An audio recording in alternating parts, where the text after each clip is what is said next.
It's a K&N cold air intake system for 2008, 9, or 10 Cobalt SS.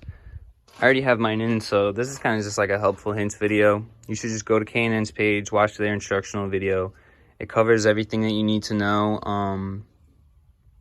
Some of their measurements are off a little bit, and just some of like their angles are just not the best. Like when they go to take it off of the actual turbo, they just stick an extension into the back of the engine. You have no idea where it goes.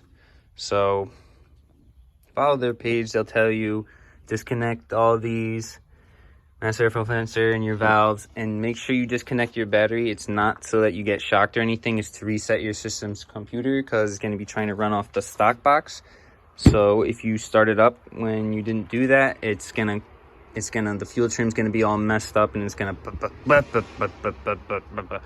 and it's gonna stall out on you. It's not gonna be a good time. So everything unplugged. Make sure you have all that unplugged. The turbo inlet, that's the worst part. You can see it down there. Little 10mm. Mine's facing straight up and down because I put it in there that way, but before it was facing like towards the cabin, and I had to take a long flathead and just slowly kind of like quarter turn by quarter turn get its turn. But once you get it off and loose enough, it'll pop right out. Other than that, taking this out, super easy. You just unscrew this, pop top off, 1, 2, and 3. This one's a little hex. Don't know if it's just mine, but that one was a hex. They didn't mention that in the video. And then it's 1, 2, and then down there it's 3. That's where the hex was. Once you have that out, you're gonna want to put your mounting bracket in. Mounting bracket has space to slide forwards and backwards. Mine, I needed it all the way forwards, and I got it all the way in there, and then found out the bracket didn't line up, so that was a pain in the ass. So for me, I had to have it slid forward in order for it to be able to line up. Another thing is, this metal is like soft metal. Oh, that's annoying.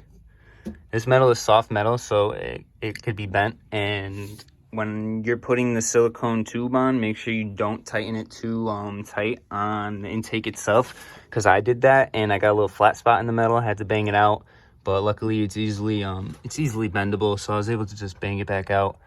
But basically, it's all self-explanatory. It's just a couple screws. That's the worst part. Make sure you don't bend the metal. Make sure you unplug the car. Other than that, it's pretty simple. Should slide on rather easily. And I probably want to do what I did, where I made the 10mm. If you look up, like I'm able to get to it from here. I have it going straight up and down, so it's nice and easy to get to. Basically run it, and then you'll listen for air leaks. I had a leak when I first put it on because I didn't fix the tube out completely, a little bend in it, and it sounds like it's a bad noise. Like it's something that, like, like, oh, I don't think it should be making a noise right now. It'll be rather obvious.